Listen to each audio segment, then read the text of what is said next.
Bonjour et bienvenue dans le métier de Bitcoin qui sera un petit peu courte, donc je vous invite à regarder celle d'hier qui glisait un peu mon plan d'action. Aujourd'hui on va passer un petit peu du temps sur BCH vis-à-vis du halving, ça sera avec les VIP. Et puis on va parler un petit peu de ce qui s'est passé hier. Donc comme indiqué, on a quand même une trendline haussière et le contact sur le RSI était une opportunité de longue. Contact qui a eu lieu, mais vu qu'il y a eu petite réjection, on ne le voit pas ici.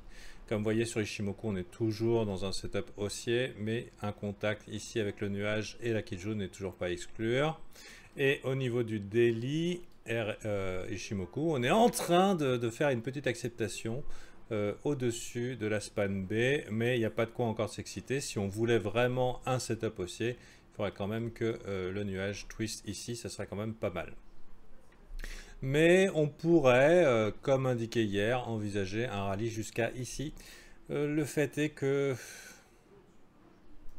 actuellement, ça me paraît un petit peu difficile. Je dirais que le signe de faiblesse qu'on a vu hier pose question. Vous voyez un petit peu cette trendline RSI en 4 heures qui commence à prendre un petit peu des coups dans l'aile, des M au niveau de l'OBV. La question c'est, bon, est-ce qu'on arrive dans une zone de prise de profit? Il faut le savoir. Déjà, il y a des gens qui ont acheté beaucoup ici. Si le prix va partir par là, probablement ils seront tentés de vendre. S'ils n'ont pas déjà vendu, hein, il fallait avoir des couilles en acier pour ne pas vendre ici. Mais normalement, une prise de profit normale, une zone d'arrêt, en tout cas de respiration classique sur un Fibo, c'est le 0,5. Alors c'est 0,5, c'est un niveau qu'on peut faire dessiner sur le Fibo, mais c'est pas un niveau de Fibo, c'est un niveau de Gann, retracement de Gann. Donc 0,5 prise de profit, peut-être pas un top, quoique il a déjà été pris, on est en train de traverser, peut-être on va aller tout droit dans la zone de rechargement. Donc toujours est-il que hier, cette faiblesse, hein, ce setup qui s'est dessiné et qui a donné un petit peu du grain à moudre pour les bears. J'ai vu que les bears étaient moins enclins à partir en short ici. Ils ont été un petit peu échaudés un petit peu sur cette montée. Il faut dire que le momentum a été un peu fort, donc la puissance du mouvement. Mais hier, ils ont repris la main, mais sans trop de conviction, ce qui laisserait penser que ça peut drop. C'est la raison pour laquelle je suis toujours bullish sur le Bitcoin. Mais dans les circonstances actuelles, avec ces signes de faiblesse et la menace, bien sûr, de ce V-bottom qui pourrait être retesté dans les jours à venir, et aussi la menace de cette trendline, alors bien sûr, elle n'est pas confirmée, hein, mais disons que le play pour les bears, pour ceux qui parient à la baisse, il est pas si difficile à jouer que ça quand on a peu de liquidité sur ce marché. Donc là, j'ai ouvert un edge. Un edge, ça veut dire une assurance sur sa position. C'est-à-dire que vu que je suis grosse couille sur le BTC, si ça monte, je perds rien globalement. Je perds du Bitcoin éventuellement. Mais je suis OK pour laisser respirer ça, éventuellement chasse au stop et voir. La question, c'est est-ce qu'on a une réjection après cette chasse au stop et on fait un genre de M optimisé, un double top optimisé, chasse à la liquidité et éventuellement on fait une vilaine réjection comme on l'a déjà fait. Par exemple ici là, je ne sais pas si vous vous rappelez, donc pour moi la mémoire est un petit peu fraîche, c'est la mémoire du rectage, donc ce genre d'action, hop, et éventuellement on retourne vers le bas, donc à voir. Si c'est pas ça, qu'on a une acceptation solide et tout, si le sentiment reste toujours sceptique sur le Bitcoin, ça voudrait dire qu'on a de la marge pour aller vers le haut. Mais pour l'heure, je suis juste en position d'assurer mes arrières avec une position par contre ouverte sur BCH BTC.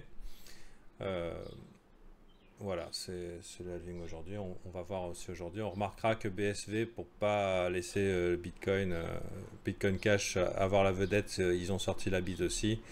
Bon, tout ça, c'est des histoires d'ego. Je ne m'attends pas à ce que ni le BSV ni le Bitcoin Cash soit le Bitcoin. Mais c'est juste des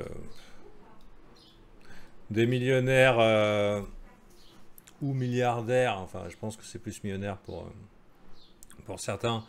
C'est des millionnaires qui se font des batailles de quéquettes. Hein. Le pump de BSV, c'est juste pour être sûr que BCH ait pas trop de lumière. Ce qu'il y a, c'est que vraiment, il est quand même joli le graphique. Donc À voir, à voir. Donc la question c'est, est-ce qu'on accepte ici, sachant que la prochaine zone vraiment de potentielle résistance, elle est là.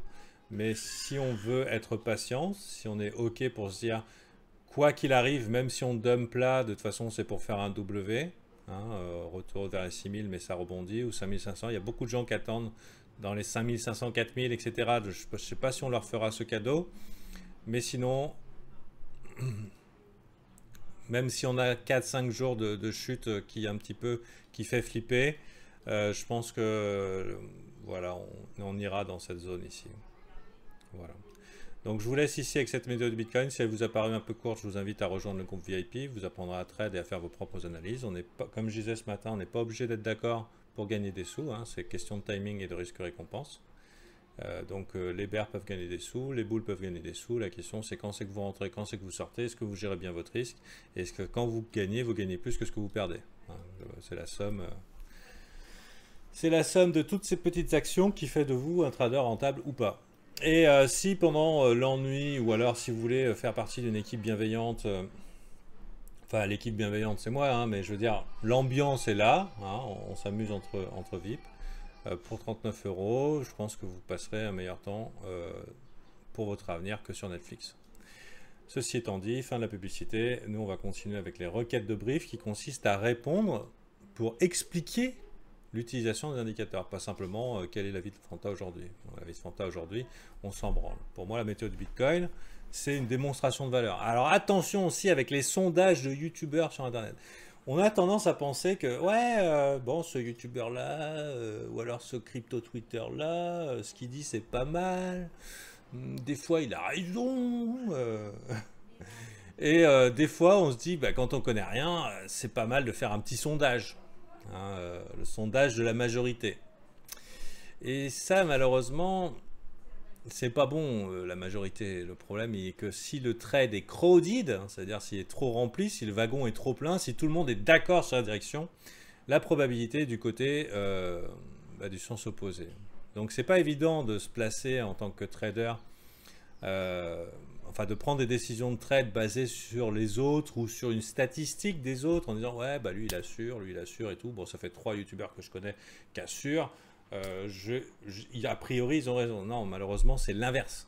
C'est que normalement le bon trade à prendre c'est celui qui est inconfortable.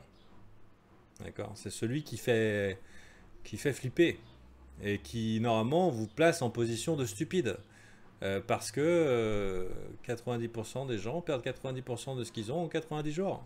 Hein, globalement c'est... Et pour les cryptos ça peut aller plus vite, surtout si vous faites du levier.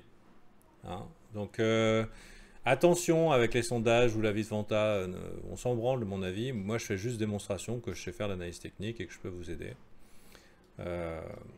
S'il y a trop de gens qui sont d'accord avec moi, c'est pas bon signe. Et si je prends cette edge ici, c'est parce que j'ai commencé à voir des gens s'exciter moon.